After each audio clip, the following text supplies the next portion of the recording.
Okay, this is going to be an attempt at least 9 million points on a current ranking event. And I'm going to try to do that by riding Asuna the entire way in her fully buffed assault move.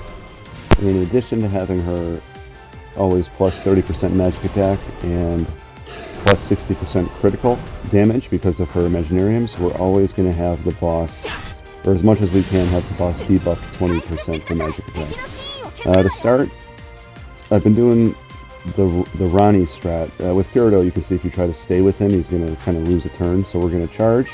It's going to raise our magic attack 10% for Asuna. Enhance mode for Asuna is going to raise it another 10%, so she's sitting at 20. Enhance mode for Eydis is going to bring up our RF counter by 1. And now we're going to get into the Ronnie territory. We're going to put her in for Alice, but we're not going to ink yet because we want a specific order. It takes 5 stay moves to get there, but we want Ronnie, Eydis, Asuna, because Eydis needs to go first because her break will put the 20% debuff on the boss. So here we go, Ronnie, Ronnie, Ronnie. And we're getting into the move sets now. Ronnie's going to buff Eydis, so that not only will Eydis be debuffing the boss, she'll be one-hitting the boss's incarnate counter. There's Asuna's assault on the debuffed boss, and Kirito's going to finish it up with a charge move this time because the remaining 10% charge that Asuna's missing will come from that, leading into her incarnate, as well as he's going to increase the RF field by 1.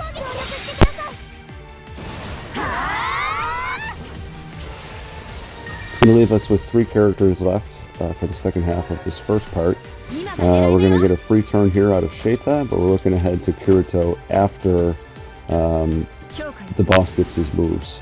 Sheta made that free turn, so we're going to put Alice back in there, use her charge move. That does a magic resist debuff as well, but we don't need that because Eydis already did hers this turn.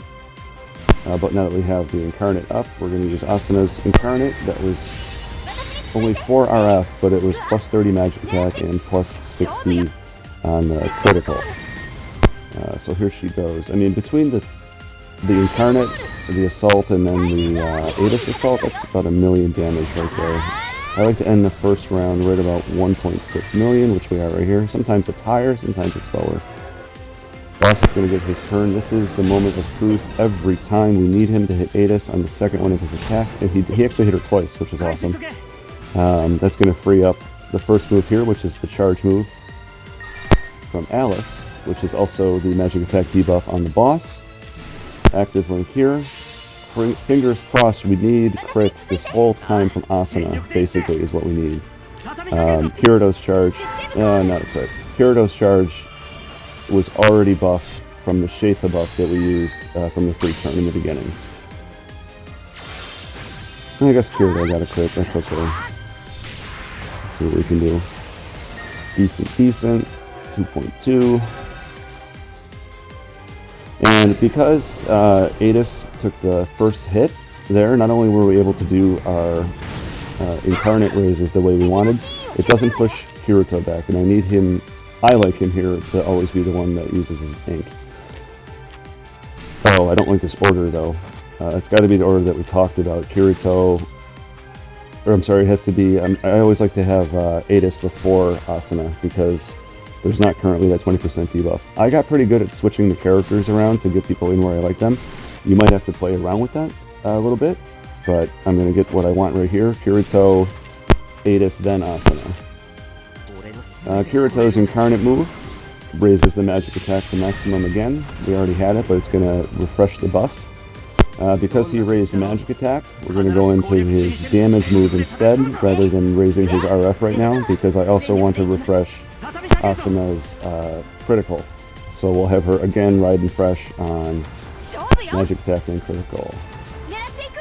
Eydis went second, gets the debuff on the boss. That means Asuna's assault move is going to be hitting the debuff boss with all of her buffs. 230, that's fine. And the last move here, I needed a little more RF because I passed on Kirito doing it. So there we are with 4 RF and Alice.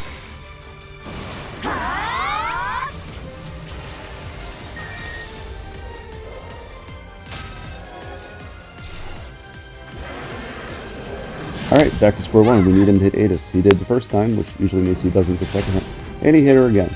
So he's hit Eydis 4 times, which never really happens. We will go from there.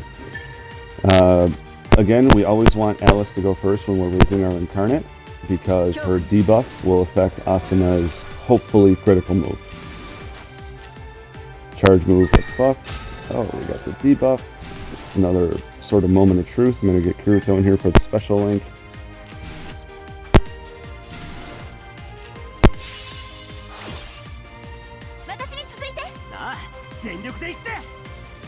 Assault, charge, full RF5. Hey, you got a crit.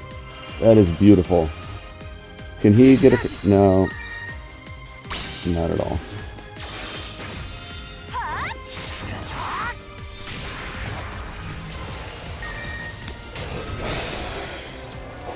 Alright, because he hit Eydis that second time, she's last. I'm going to put Sheita in. I'm going to plan ahead again.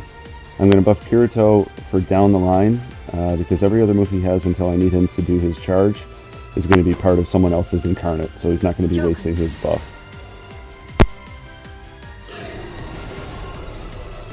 Sheita's fast because of that move, so it's going to put her first, but I actually don't want her first. I'm going to get Eydis in here.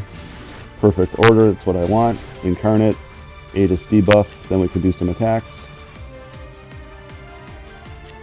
Oh, thing to note here, on this turn every time, Asuna is no longer in her enhanced mode. So you can, on this turn, hold on really quick, let me do this. Don't need any more RF, so we're going to do regular assault on Alice. Then we're going to do the drop the incarnate with Eydis, use buff attack from Kirito, and here's what I mean on enhanced mode. You could drop her, you could hit enhanced mode right here and move her back one, but realistically, at this point in the round, she only needs to do 2 actions to get her incarnate ability back. So I used her in that position where she was already in an assault link with Kirito. Even though her damage wasn't as high as I would like it, like the 250 range, it was still 230, so whatever. That's not bad. And now we're going to get back into where we need to get our charges buffed. And if you remember before, we already buffed Kirito, so I don't need to buff him again. That means Sheita only needs to buff Alice. Alice is buffed. We're not going to use it here, obviously, because the boss drops incarnate. Just need Sheita to stay alive, because she's been giving me some problems. Okay. Oh, she's great. Now we're going to do our double incarnate raise. When you do them back to back, when they're buffed, these guys do massive incarnate raises. It's like 169 and 2 of them. I'll take it any day of the week. Unfortunately, they're not strong enough to raise it to another perfect 100 from that point. So I'm going to have to use Sheita again. I wouldn't like to use her here because it's kind of a waste of a DPS on an incarnate, but Asuna's incarnate is ready to go. So we're going to use her, then we're going to use Sheita, which is going to give us another turn from those turns that we just created. And you can, I guess you could pick either Kirito or Alice here, but I would always pick Alice to buff her with Sheita, because Kirito does way more DPS when we're using him in our incarnate link. So we're going to buff Alice.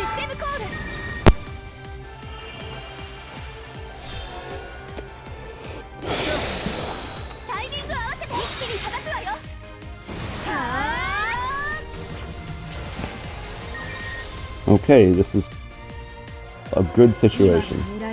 Alice is going to bring the incarnate up over 100, way over. Unfortunately, had to buff her though. And now we need to get Eydis in, who has not done her incarnate yet, and just need to get some quick switches here. Put her in for Sheita. We're going to do all assaults here. I'd like Asuna last, so I'm going to switch that around for a second. Perfect. And this is about as good as we're going to get on a run like this.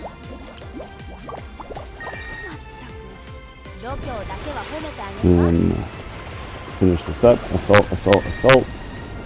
The boss still has a turn coming up, which is just him screaming and raising his reflection field, which isn't really important for anything other than I lost a turn. So I probably could have fit that turn in here somewhere earlier. I don't know what I would have done with it, but it exists, and Asuna missed a crit. So if we miss 9 million, it's going to be very disappointing because this is a pretty good score.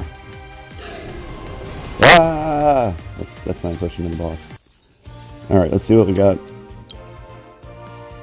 9 million. 9 million. 9 million. Oh, that's a big L. Alright, but that's hopefully a better explanation of some of the stuff that was going on here in the incarnate orders that I like to use. It doesn't mean you have to do them, but it should give you a better idea of some of the stuff that's going on.